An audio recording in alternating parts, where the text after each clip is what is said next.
श्रयत इंदिरा शश्वदत्र ही। गोपियां गोपी गीत में कहती हैं कि हे प्रभु, आप जब से आए तब से इंदिरा माने लक्ष्मी जी यहाँ ब्रज में आकर के बैठ गई है, वह साक्षात आकर के विराजमान हो गई है, इसलिए हर चीज ऐसी हो गई। अजी पूरा का पूरा ब्रजमंडल की भूमि कहीं स्वर्ण से, सोने चांदी हीरे जवाहरातों से लद गई है, पट गई पूरी की पूरी धरती। कैसे पट गई महाराज?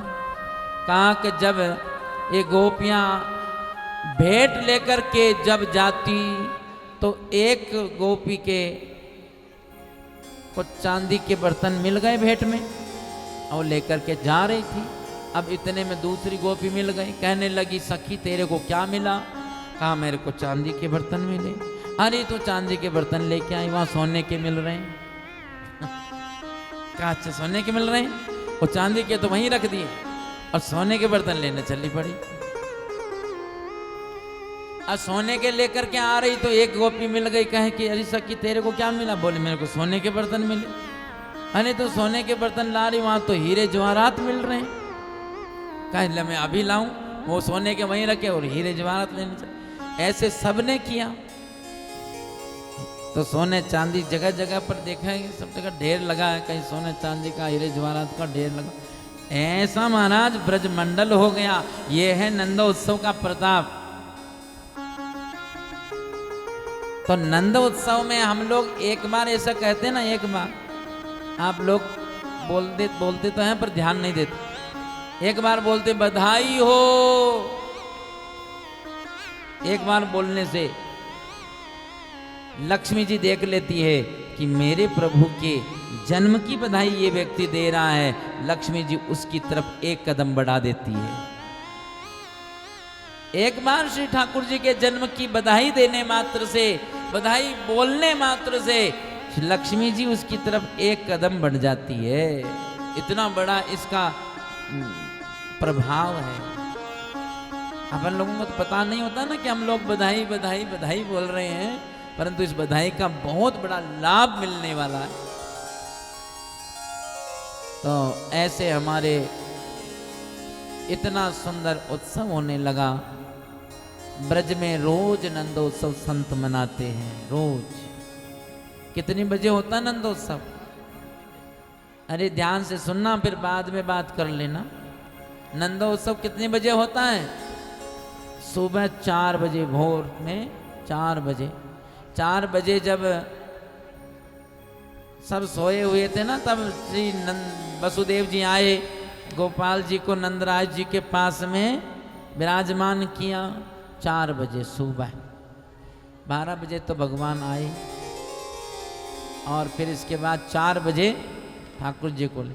आप सुबह 4 बजे भोर में अपने बैठ करके अपने बिस्तर में, अपने मंदिर में आसन पर बैठो, आंखें बंद करिए और भीतर श्री गोविंद का ध्यान कीजिए। इस नंदोत्सव की लीला का ध्यान कीजिए और देखना आपका हृदय गोकुल बन जाएगा। उसमें जो ये आपकी सारी नाड़ियां हैं ना, ये सभी नाड़ियां गोपियां बन जाएगी। और उस समय में यह आपके हृदय के अंदर ऐसा दिव्य रस प्रकट हो जाएगा। हो नंद के आनंद भयो जय कन्हैया लाल की। नंद के आनंद भयो जय कन्हैया लाल की। हो नंद के आनंद भयो जय कन्हैया लाल की। नंद के आनंद भयो जय कन्हैया लाल की। बोले नंद के लाला की हो। आइए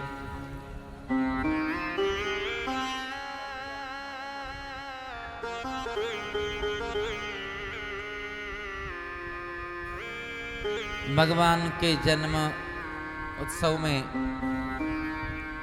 जब जब प्रभु का जन्म होता है, जब प्रकट होते हैं, उस समय में महादेव जी भी भगवान के दर्शन करने के लिए आते हैं। यह एक ऐसी लीला है जिसमें भगवान शिव और भगवान नारायण में कोई अंतर नहीं है, ये दर्शाया गया। शिवश्च हृदयम विष्णु विष्णुश्च हृदयम शिवम। शिव जी का हृदय विष्णु है, विष्णु जी का हृदय शिव है। दोनों में कोई अंतर नहीं है महाराज। इसलिए भगवान महादेव जैसे पता चला समाधि में कि हमारे प्रभु का जो है प्राकट्य हो गया है, चलिए दर्शन कर आते हैं। जन्म महोत्सव देखऊ जाई, जन्म महोत्सव देखऊ, जन्म महोत्सव देखन जानी। वर्ष पाँच तह रहूं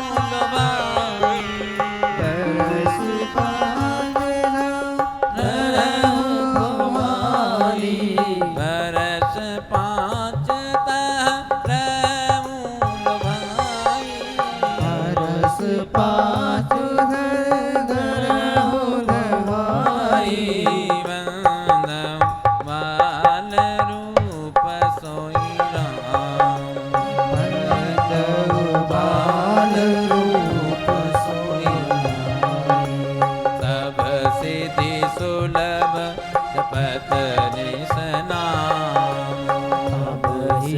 सुलभ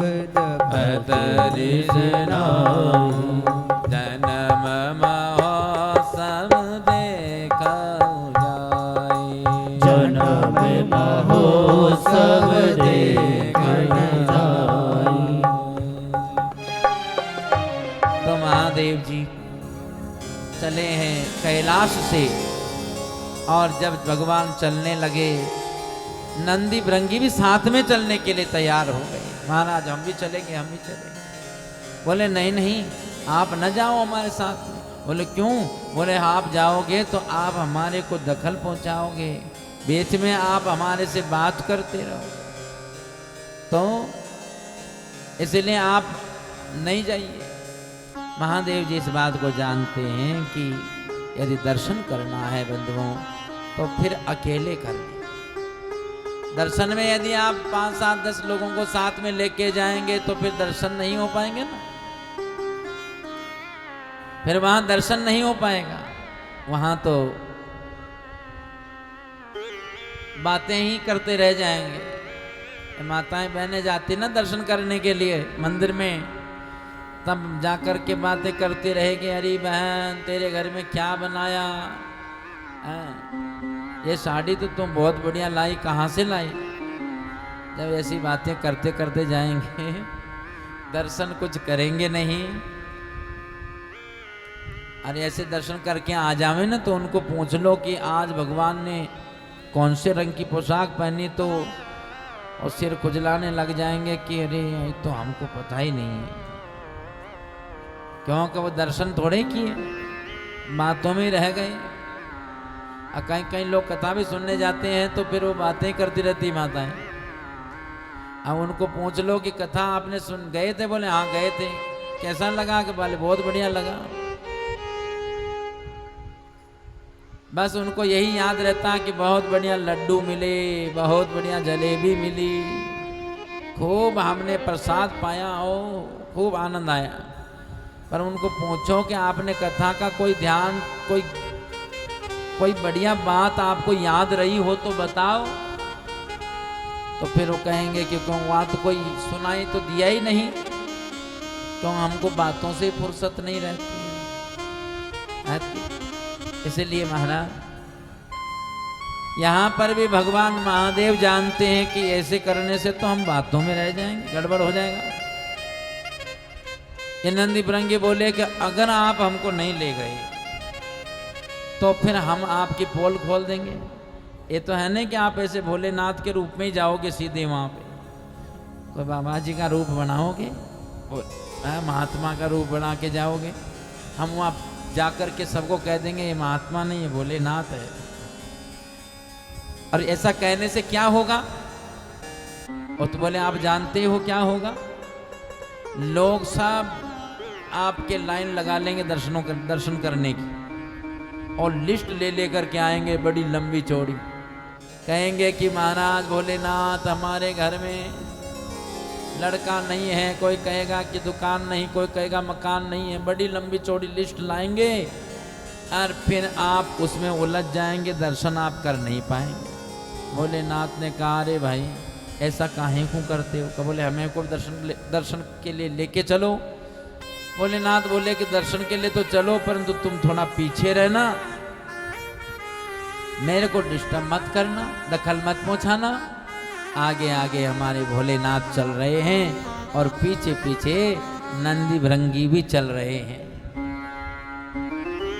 आज गोकुल की गलियों में अरे घूमे जोगी मत वाला, आज गोकुल की गलियों में घूमे जोगी मत वाला, आज गोकुल की गलियों में नाचे जोगी मत वाला, गोकुल की गलियों में नाचे जोगी मत वाला। अलक निरंजन खड़ा पुकारे, अलक निरंजन खड़ा पुकारे, देखो जसोदा का लाला, देखो जसोदा का लाला, आज गोकुल की गलियों में नाचे जोगी मत वाला, गलियों में नाचे हम भोलेनाथ नाच रहे हैं तो थोड़ा ताली भी बजा लीजिए। हर हर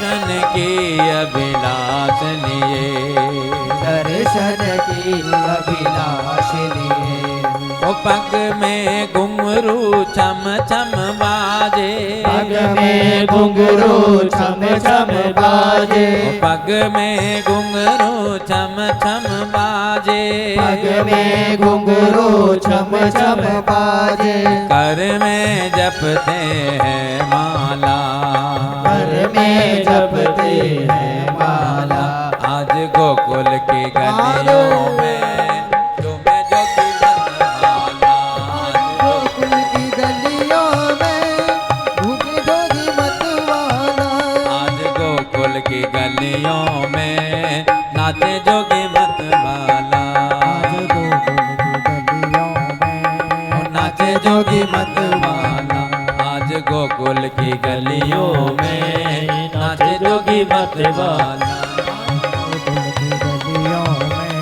नाचे जोगी मत वाला, ओ नाचे जोगी मत वाला, ओ नाचे जोगी मत वाला, नाचे जोगी मत वाला, नाचे जोगी मत वाला, नाचे जोगी मत वाला।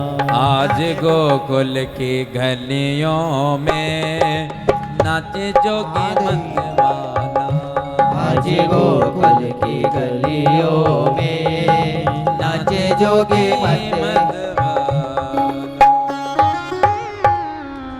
और महाराज महादेव जी जब पहुंच गए मैया यशोदा के द्वार पर, बाहर से अलख जगाए, अलख निरंजन।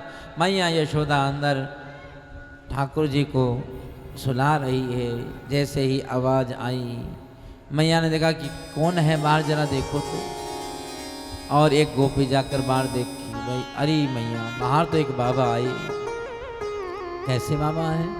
बोले बाबा बड़ी बड़ी जटा है, बीच में उनके कहीं सांप लटक रहे, कहीं बिच्छू लटक रहे। अरे मैया भेष तो बड़ा डरावना है, पर आंखों में बड़ा प्रेम है, इतना प्रेम झलक रहा है। ए मैया हमें तो ऐसो लगे कि जैसे वह स्वयं महादेव ही आए हैं। मैया यशोदा ने कहा कि अच्छा देखूं कैसे महादेव आए। मैया यशोदा बाहर आकर के कहा, बाबा आपको भेंट में कोई कमी हो गई, दक्षिणा में कोई कमी हो गई, हम आपको और दे देंगे, पर बाबा आप काहे के लिए आए हैं? बाबा बोले अरे मैया मैं तो तुम्हारे लाला के दर्शन के लिए आया हूँ, ये हमें तुम्हारी भेंट, ये तुम्हारे दक्षिणा, हम इसके लिए नहीं आए हैं और ना ही ये हमें चाहिए।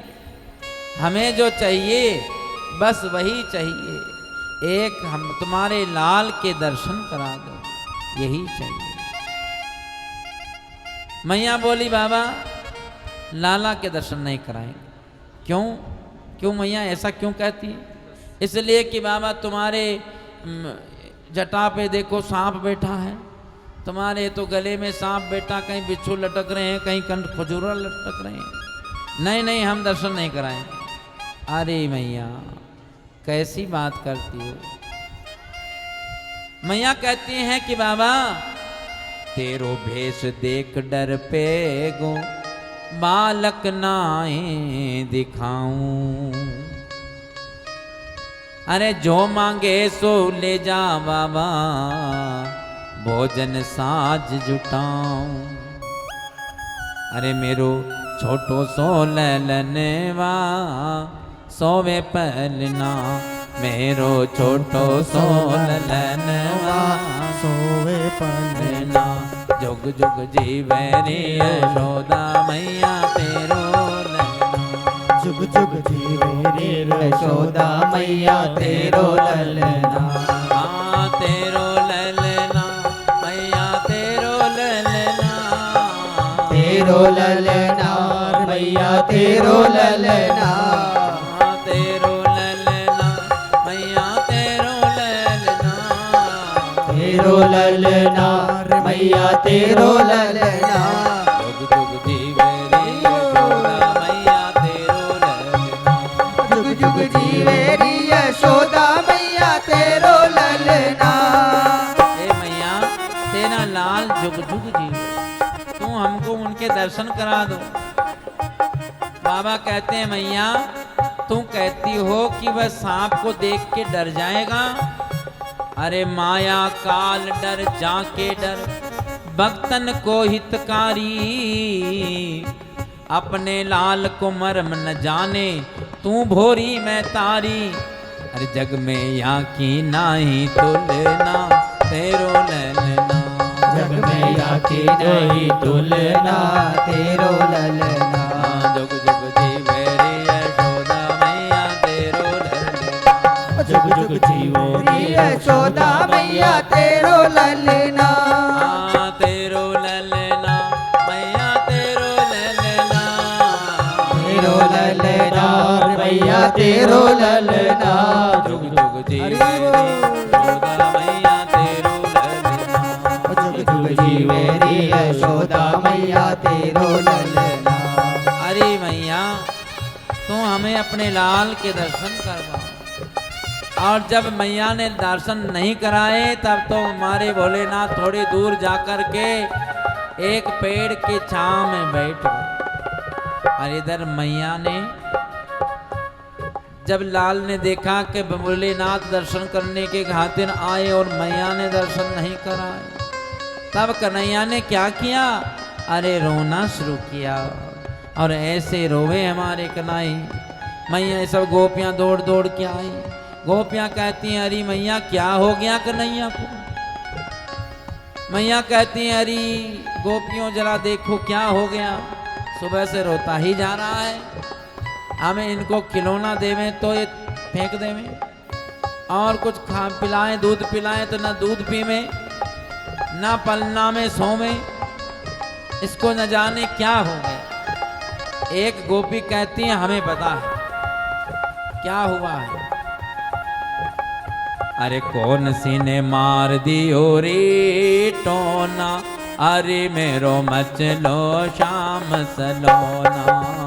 मेरो मचलो शाम सलोना। कौन सी ने मार दियो रे टोना, अरे मेरो मचलो शाम सलोना।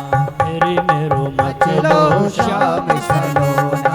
भूल गई मैंने दियो नया के, भूल गई मैंने दियो ना के। माथे बीज दिठोना, माथे बीज टोना।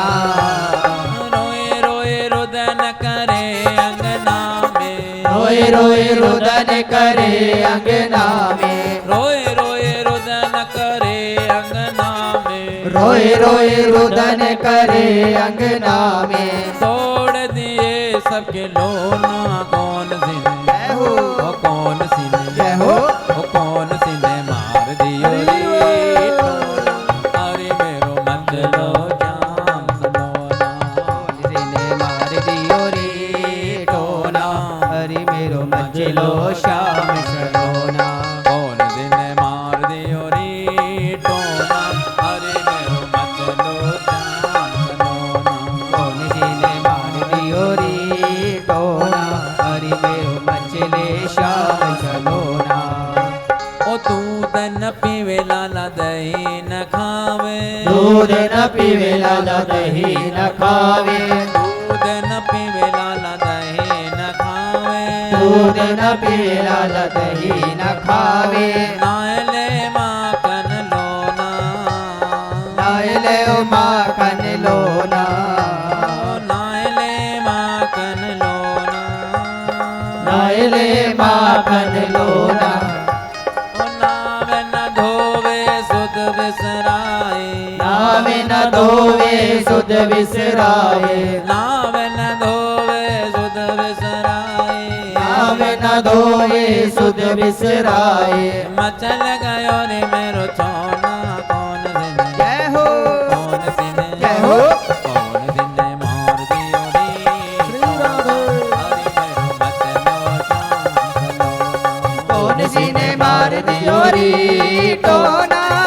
मेरो मचलो शाम सलोना, कौन जिने मार दियो रे टोना, मेरो मचलो श्याम सलोना।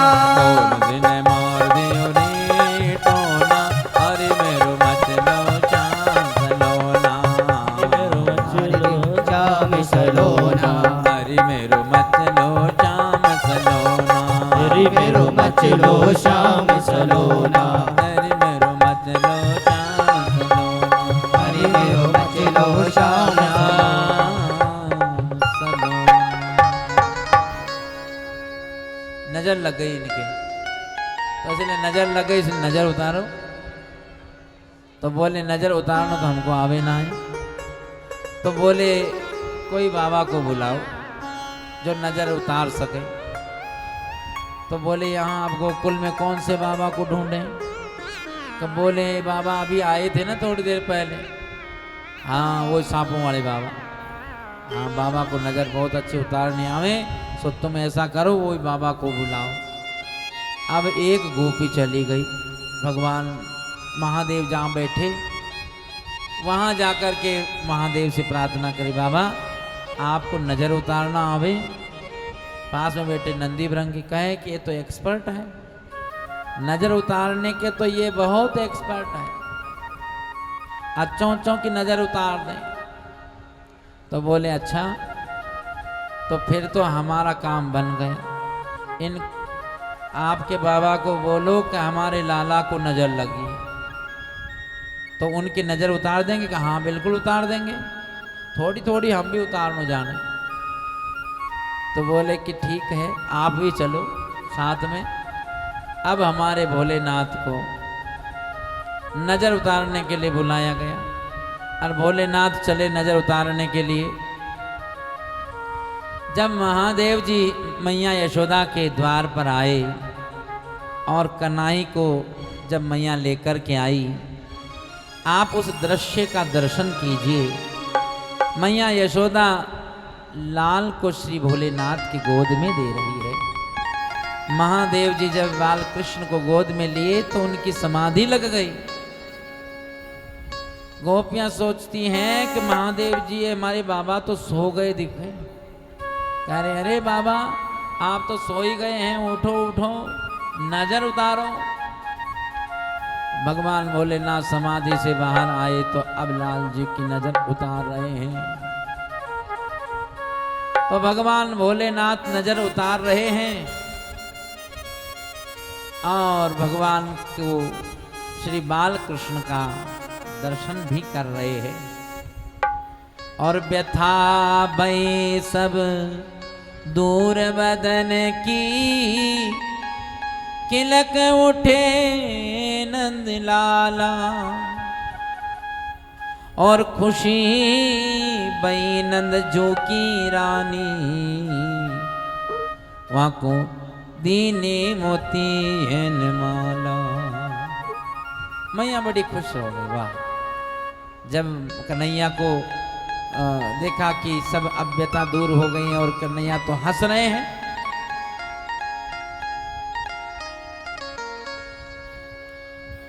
जब उनके नजर उतार दी गई, भगवान हंसने लगे, तब तो मैया बड़ी खुश हो गई।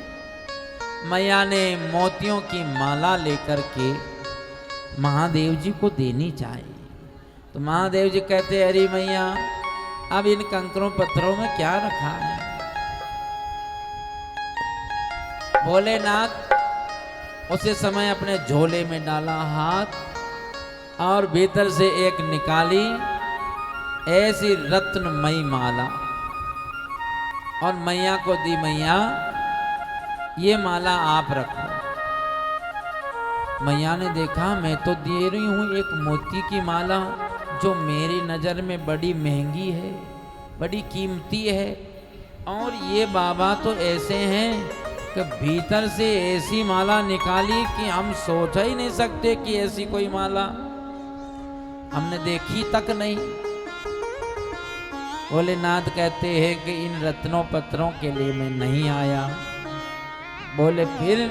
तो बोले, जिस रत्न का दर्शन करने के लिए मैं आया वह अद्भुत रत्न मैया तूने पायो है। वो रत्न हमारे कृष्ण कन्हई है, उनके दर्शन के लिए ही मैं आया। तब मैया कहती, बाबा रहु रे जोगी नंद भवन में, रहो रे जोगी नंद भवन में, रहो रे जोगी नंद भवन में, ब्रज में बासों की जो, ब्रज में बासों की जो, जब जब मेरो लाला रोवे तब तब दर्शन दीजो, जब जब मेरो लाला रोवे तब तब दर्शन दीजो। रहो रे जोगी नंद भवन में, रहो रे जोगी नंद भवन में, ब्रज में वासों की जो, ब्रज में वासों की जो, ब्रज में वासों की जो, ब्रज में वासों की जो। इसलिए हे बाबा, आप ब्रज में रहिए और यहाँ वास कीजिए। तो आज भी नंद भवन में श्री नंदीश्वर महादेव के रूप में विराजमान महादेव हो गए। ऐसे हमारे महादेव, और जब हमारे प्रभु महादेव जी की जो ये दर्शन लीला है, ये द्वादशी की लीला है। नंदों, अष्टमी को श्री गोविंद प्रकट हुए, नवमी के दिन नंदोत्सव मनाया गया, द्वादशी के दिन श्री महादेव पधारे और चतुर्दशी के दिन पूतना का आगमन हुआ। पूतना कौन है? सुखदेव जी महाराज कहते हैं, परीक्षित, ये पूतना अविद्या का स्वरूप है। पूत जमाना, जो पवित्र नहीं है वह है पूतना। तो पवित्र कौन है और पवित्र कौन नहीं है, जरा ध्यान देना। हमारी संस्कृति में किसको पवित्र कहा है और किसको अपवित्र कहा है। कई लोगों के मन में भ्रम पैदा हो जाता है कि हम लोग किसी जाति बिरादरी को अपवित्र मानते हैं, किसी को पवित्र मानते हैं। नहीं नहीं, वास्तव में हमारे संस्कृति में अविद्या, अज्ञान को अपवित्र कहा है। भगवान गीता जी में कहते हैं, नहीं पवित्र, नहीं ज्ञानेन सत्रस पवित्रमेह विद्यते, ज्ञान के समान पवित्र और कुछ हो सकता नहीं, और अज्ञान के समान अपवित्र कुछ नहीं है। अज्ञान अपवित्र है, ज्ञान पवित्र है महाराज। इसलिए यहां पर ये अविद्या का स्वरूप पूतना है, इसको अपवित्र, ये पूतना है। पूत माने पवित्र, ना माने नहीं, पवित्र नहीं है क्योंकि ये अज्ञान है, क्योंकि ये अविद्या है। और अविद्या अकेली तो नहीं आती, अज्ञानता हमारे जीवन में अकेली थोड़े ही आती है, ये पूरा अपनी पार्टी को साथ में लेके आती है, पूरा इसका श्रृंगार होता है। चोरी जारी हिंसा तन के दोष हैं 3, निंदा झूठ कठोरता वाक चाल ये चीन, बेर अभिमान खोटा चितन मंद बुद्धि त्रिय दोष, कायक वाचिक मानसिक 10 दोष लिखो। ये 10 दोष है, इन 10 का श्रृंगार करके मानो पूतना आई है। और जब अज्ञानता भगवान के पास आती है तो जरा देखिए, ये अंधकार है, अंधकार रूपी पूतना ज्ञान प्रकाश रूपी परमात्मा के सामने आई।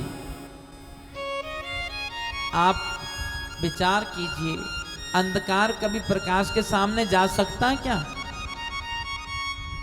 प्रकाश के सामने अंधकार चला जावे तो क्या होगा? उसकी सत्ता ही नहीं रहेगी, वह मिट जाएगा। इसलिए हमारे भगवान ने पूतना को देखने से पहले आंखें बंद कर ली, क्योंकि अपनी ज्ञानमय दृष्टि से अगर उसको देखते तो अज्ञानमय पूतना का जो सत्ता है वह मिट जाती। अभी भगवान को कुछ लीला करनी है, इसीलिए आंखों को बंद किया। और पूतना जब सामने आ गई, पूतना आई तो थी मारने के लिए, परंतु माता का रूप धारण करके आई। बंधुओं, आकर के श्री कृष्ण को गोद में उठा लिया, उठा करके अपना विष भरा हुआ स्तन श्री कृष्ण के मुख में दे दिया। भगवान ने इनके पूर्व जन्म में दिए हुए वरदान को पूरा किया। ये पूर्व जन्म में बलि राजा की पुत्री रत्नावली थी। जिस रत्नावली ने मां भगवान वामन को देख करके विचार करती, ऐसा पुत्र मेरा होता तो मैं इसको दुग्ध पान कराती। और जब भगवान वामन ने बलि राजा से जब सब कुछ ले लिया तो उस समय ये रत्नावली विचार करती है, ऐसा पुत्र, फिर उसको दूध नहीं मैं जहर पिलाती। भगवान ने दोनों ही उसको वरदान दिए, तुम्हारा दूध भी पान करेंगे और जहर भी। आज पूतना का पहले तो भगवान ने विष लगा हुआ विष जो है वह पान किया और फिर दूध पिया। और अब हमारे प्रभु ने जब नेत्र खोल के पूतना की तरफ देखा, माने ज्ञान रूपी दृष्टि ने अज्ञान रूपी पूतना को देखा, प्रकाशमय दृष्टि ने जब अंधकारमयी पूतना को, और जैसे ही देखा तो मानो पूतना तो अपने स्वरूप में रह न पाई और वह अपना स्वरूप राक्षसी का प्रकट कर दिया और पूतना धड़ाम से गिर पड़ी।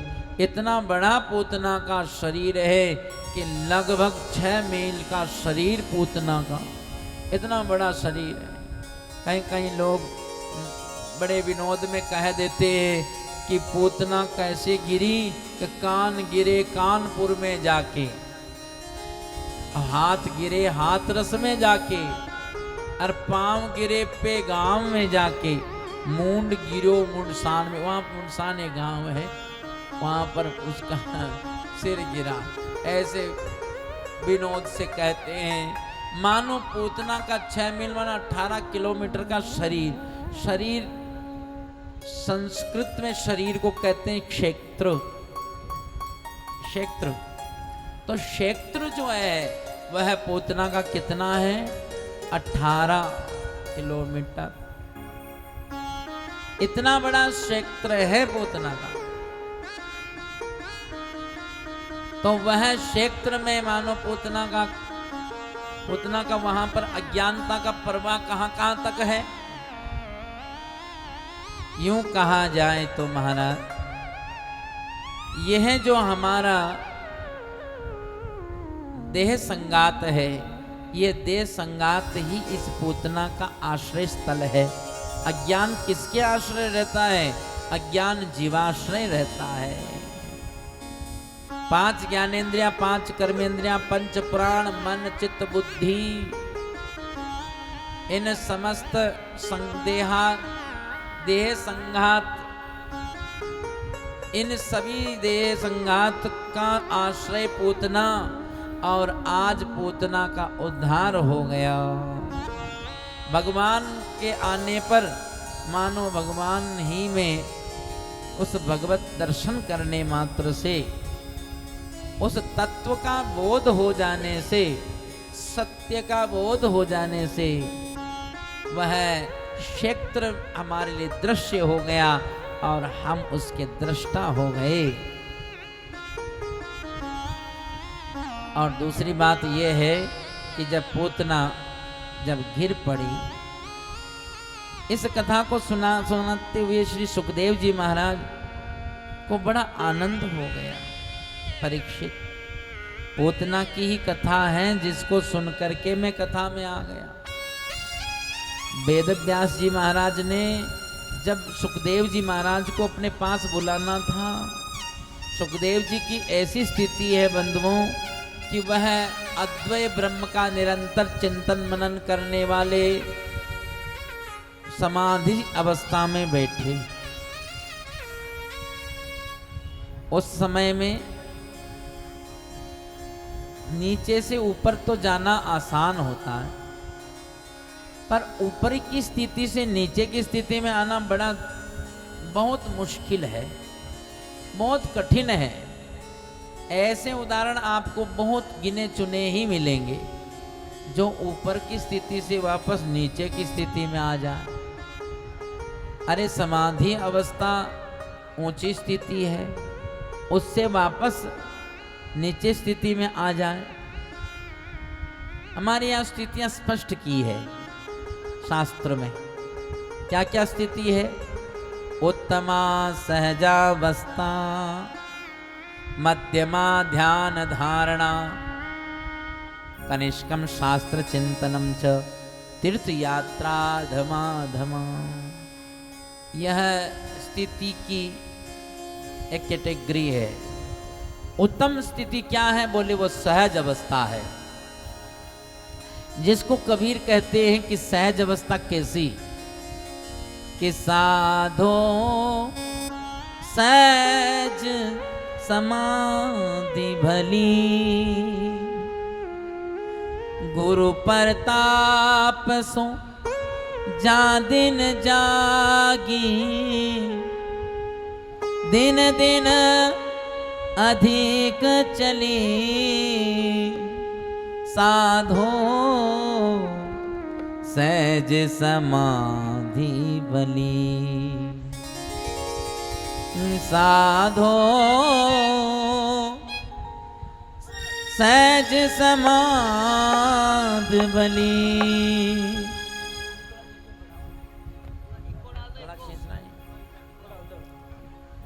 बोले कैसी सहज समाधि है?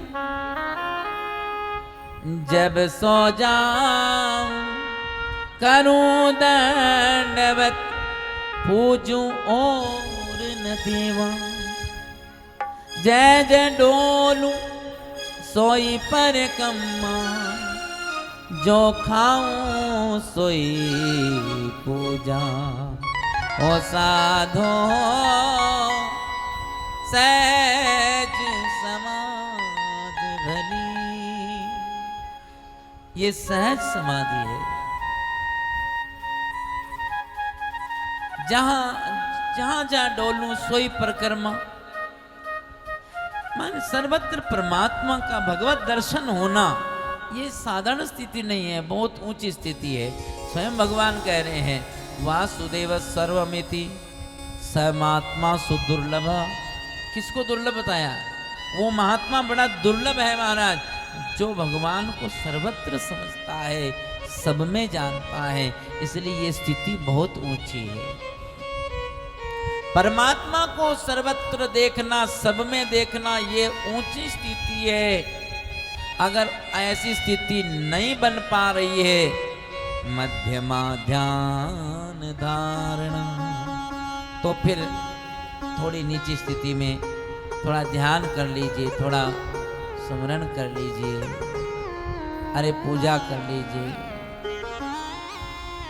कनिष्कम शास्त्र चिंतनम च, और उससे फिर अगर थोड़ी नीची स्थिति है तो फिर शास्त्र चिंतन कीजिए, पाठ कीजिए, स्वाध्याय कीजिए, अध्ययन कीजिए। और उसमें भी अगर स्थिति नहीं बन पा रही है तो थोड़ी और नीचे की स्थिति, तीर्थ यात्रा अदमा दमा, चौथी श्रेणी है। फिर आप अगर नहीं बन पा रहे तो थोड़ा सा तीर्थ यात्रा कर लीजिए, सत्कर्म कर लीजिए, पुण्य कर्म कर लीजिए। तो यह एक कैटेगरी है इन स्थितियों की। और ऐसी स्थिति बन जाए तो श्री सुखदेव जी की स्थिति कैसी है? ऐसी स्थिति है सुखदेव जी महाराज की, वह उत्तमा सहजावस्था, उस सहज अवस्था में बैठे हुए उनको नीचे लाना बड़ा कठिन। अब आप सोचो कि कैसे लाए होंगे उनको। तो व्यास जी महाराज ने अपने शिष्यों को कहा कि जाओ, जहाँ पर सुखदेव जी बैठे हो वहाँ पर ये श्लोक बोलना। उनके शिष्यों ने एक श्लोक बोला, ब्रह्पीणम नटवर वपु कर्णयो कर्णिकार बिभ्रदवास कनक कपीशम वैजयंती चमाला रंध्रान वेणुरदन सुदया पूरयन गोपवृंदे वृंदारण्यम स्वपदरमणम प्राविशद गीत कीर्ति। इस श्लोक में भगवान की सुंदरता का वर्णन आया है। वारे वाह, मेरी कन्हई कितनी सुंदर है, जिन्होंने मुकुट में मोर का पंख धारण किया है, सुंदर पीतांबर धारण किया है। नटवर बपू, हमारे प्रभु कैसे हैं? यहाँ पर उपमा दिया कि नटवर, भगवान का क्या नाम है? नटवर। किसको कहते हैं नटवर?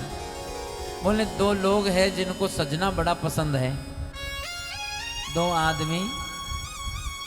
एक वह है जो नाट्य लीला करे, उसको सजना पसंद है। जैसे ये फिल्मों में जितने एक्टर होते हैं ना, ये लोग कलाकार, ये सब नट ही तो है, नाट्य लीला कर रहे हैं। तो ये भी सजते बढ़िया, खूब चमक दमक, मेकअप वेकअप कर कुरा करके, और खूब बढ़िया कपड़े जलमल करते हुए, तो उसको क्यों सजना पड़ता है? क्योंकि लोग देखेंगे। तो नट को सजना पड़ता है, नट को सजना पसंद है। और इसी भांति आदमी एक बार तो जरूर सजता है। माताओं के लिए नहीं कहा, माताएं तो हमेशा ही सजती रहती है, रोज ही श्रृंगार करती है, कहीं कहीं तो रोज ही ब्यूटी पार्लर जाते हैं। परंतु आदमी, जो आदमी है वह तो जिंदगी में एक ही बार सजता है। जब उसकी शादी होती है तो वह सजता है, उस दिन वह श्रृंगार करता है, खूब उसके चमक दमक करके सज जाता है। बस उसी दिन सजता है, बाकी दिन सजा पाता है, एक ही दिन सजता है। तो ऐसे महाराज हमारे नट को सजना पसंद है और वर को सजना पसंद है। और जहां नट और वर भी जिसके सामने फेल हो जाए, उनको इतना सजना पसंद है, वह है हमारे नटवर भगवान श्री कृष्ण। उनको इतना सजना पसंद है, इसलिए नटवर बपुहु कर्णयो कर्णिकारम। भगवान ने कुंडल पहना हुआ है, कर्णयो दो द्विवचन है, और कर्णिकारम, कान तो दो है पर कर्णिकारम एक वचन है। एक वचन माने उसमें एक कर्णिकारम, एक कुंडल पहना है। कुंडल किसका? बोले कनेर का फूल है, कदम का फूल कान में डाल रखा। बोले दोनों कानों में नहीं है क्या? एक में क्यों पहना है? दो कानों। कहीं कहीं लोग कहते हैं आजकल फैशन भी हो गया, एक कान में कुंडल पहन लो, एक कान में कुंडल पहन लेते हैं, एक कान में पहनते ही नहीं, ऐसे फैशन भी है। परंतु भगवान के कान में एक कदम का फूल दोनों ही कानों में लगा हुआ था। परंतु संत लोग कहते हैं कि एक कदम के फूल ने विचार किया कि सिर पे रहने का तो मैंने आनंद ले लिया, अब मैं गोविंद के चरणों में चलूं, वहाँ चरणों का आनंद ले लेता हूँ। इसलिए वह वहाँ से गिर के चरणों में आ गया, इसलिए कुंडल एक ही रह गया। कर्णयो कर्णिकारम, दोनों कानों में एक कुंडल पहन रखा है। बिभ्रदवास कनक कपीशम, ये कनक कपीशम ये मानो सोने की जैसे सुंदर पीतांबर पहना हुआ है और श्यामल शरीर है, ऐसा लगता है जैसे गन बीच बिजली कौंधती होवे। ऐसे भगवान का महान श्री सुंदर श्री विग्रह में, श्यामल विग्रह में ये पीतांबर झलक रहा है। बिभ्रदवास कनक कपीशम वेजयंतीम च मालाम, वेजयंती वनमाला, वह चरणों तक लटकी हुई वह माला भगवान ने पहनी हुई है, वेजयंती।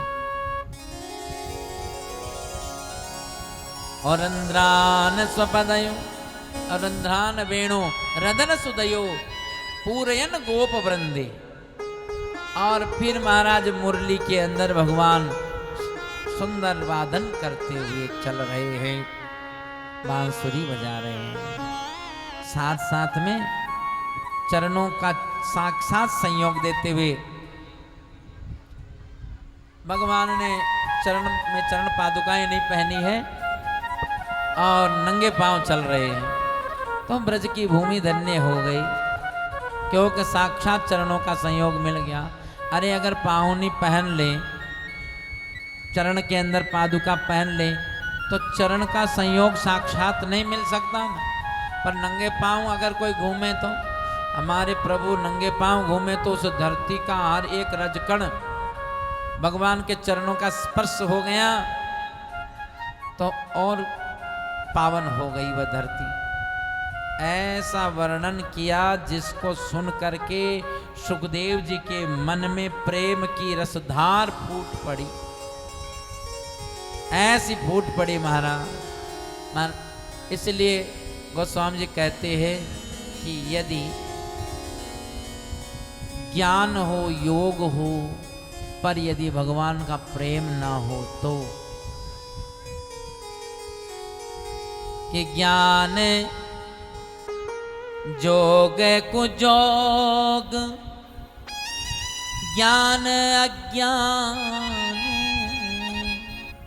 जोग कुजोग ज्ञान अज्ञान, जोग को जोग ज्ञान अज्ञान, जोग को जोग ज्ञान अज्ञान, जोग को जोग ज्ञान अज्ञान, जह नहीं राम प्रेम परधान, कह नहीं राम प्रेम परिधान, जह नहीं राम प्रेम परधान, कह नहीं राम प्रेम प्रेम परधान। जहाँ पर प्रेम नहीं है तो फिर वह जोग को जोग हो जाता है, ज्ञान अज्ञान की जैसा है। इसलिए श्री सुखदेव जी महाराज के हृदय में प्रेम की धारा उस सुंदर परमात्मा श्याम सुंदर के प्रति उनका दर्शन करने, उनकी सेवा करने का मन में विचार होने लगा। परंतु सुखदेव जी विचार करते हैं कि ये जो सुंदर होते हैं ना, तो सुंदर व्यक्ति के नखरे भी ज़्यादा होते हैं।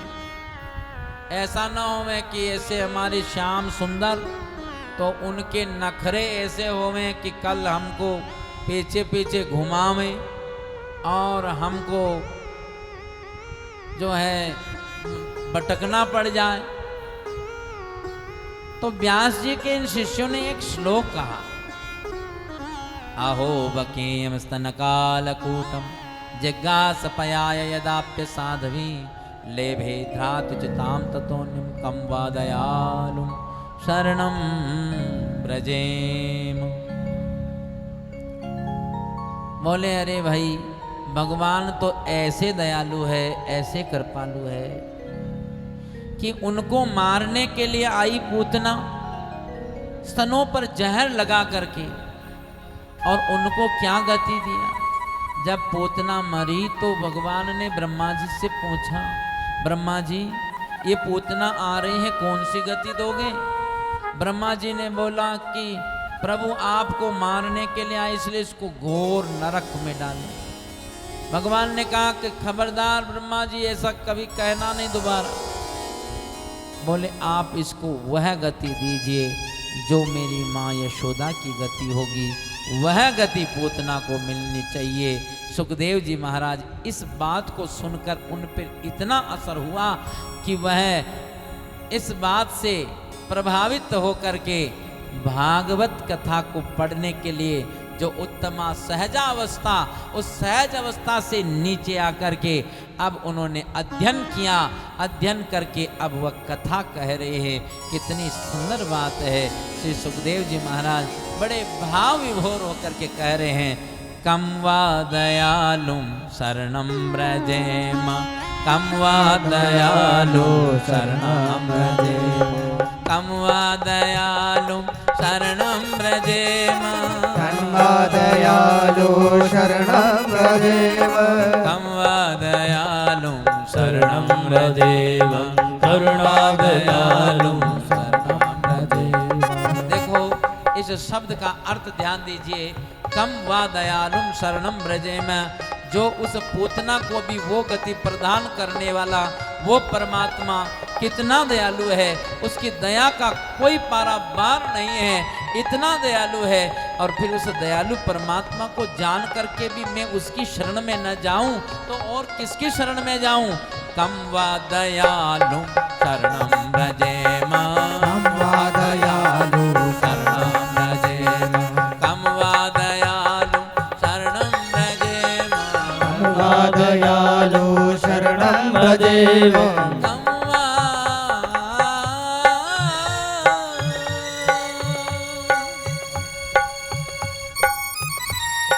गोविंद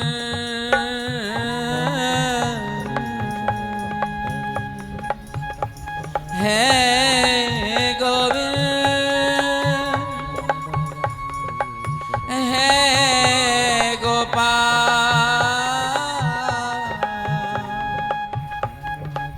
उस परमात्मा की शरण में हम न जाएं तो किसकी शरण में जाएं। इसलिए प्यारे उस गोविंद की शरण ग्रहण करने से क्या होगा। भगवान ने एक संकल्प किया, एक प्रतिज्ञा की, सर्वधर्म परित्यज्य मामेकं शरणं व्रज, अहं त्वा सर्वपापेभ्यो मोक्षयिष्यामि मा शुचः। भगवान कहते हैं तू मेरी शरण में तो आ। जब तू मेरी शरण में आएगा, अहम त्वा सर्व पापेभ्यो, सब पापों से तेरे को मैं मुक्त कर दूंगा, तुझे परम मोक्ष प्रदान कर दूंगा। मेरे प्यारे तू चिंता न कर, मां शुचः, चिंता नहीं करना, तू मेरी शरण में आ। कम वा दयालुं शरणं व्रजेम, कं वा दयालु शरणं व्रजेम, शरणं व्रजेम, शरणं व्रजेम, शरणं व्रजेम, शरणं व्रजेम, शरणं व्रजेम, शरणं व्रजेम, शरणं व्रजेम, शरणं व्रजेम, शरणं व्रजेम, शरणं व्रजेम, शरणं व्रजेम, शरणं व्रजेम, कं वा दयालुं शरणं व्रजेम,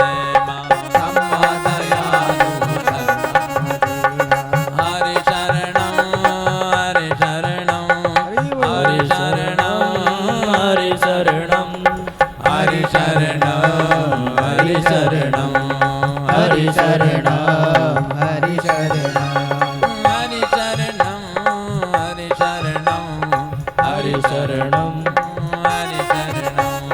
हरि शरणं हरि शरणं हरि शरणं हरि शरणं यमुनाचार्य जी महाराज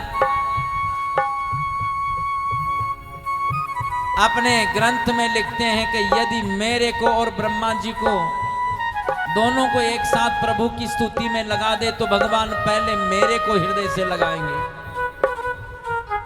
किसी ने कहा कि कैसी बात करते हो, ब्रह्मा जी के साथ आपकी तुलना, और ब्रह्मा जी स्तुति करें आप स्तुति करेंगे तो आपको हृदय से क्यों लगाएंगे। यमुनाचार्य जी कहते हैं कि सुनो, ब्रह्मा जी के 4 मुख हैं और एक मुख से थक जाएंगे तो दूसरे से स्तुति करेंगे, दूसरे से थक जाएंगे तो तीसरे से करेंगे, कभी चौथे से करेंगे। मेरे तो एक ही मुख है और एक मुख से मैं स्तुति करूंगा तो थक जाऊंगा और थक जाऊंगा तो गिर जाऊंगा, और जब गिर जाते हैं तो उसको भगवान पहले अपने हृदय से लगाते हैं। इसलिए कम वा दयालु शरणं व्रजे मां, करुणादयालु शरणं व्रजे मां, कम वा दयालु शरणं व्रजे मां, करुणादयालु शरणं व्रजे मां, शरणं व्रजे मां, शरणं व्रजे मां, शरणं व्रजे मां, शरणं व्रजे मां, शरणं व्रजे मां, शरणं व्रजे मां, शरणं व्रजे मां, शरणं व्रजे मां,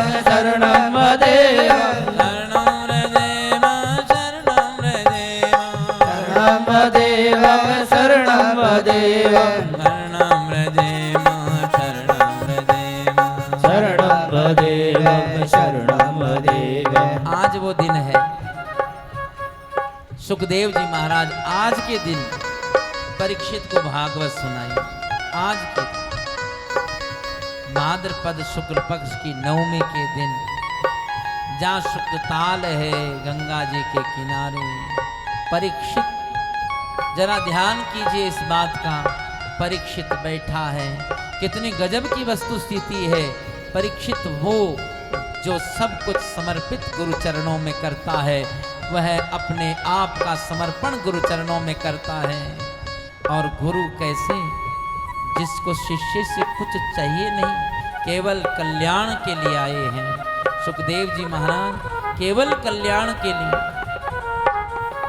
जो अमानी अनपेक्षी अलक्ष्य लिंगो निज लाभ तुष्टो वर्तस्य बाले रवधूत वेशः, ऐसे सुखदेव जी महाराज। कितने गजब की स्थिति, जहां बड़े बड़े अमलात्मा विमलात्मा ऋषि गण बैठे हैं।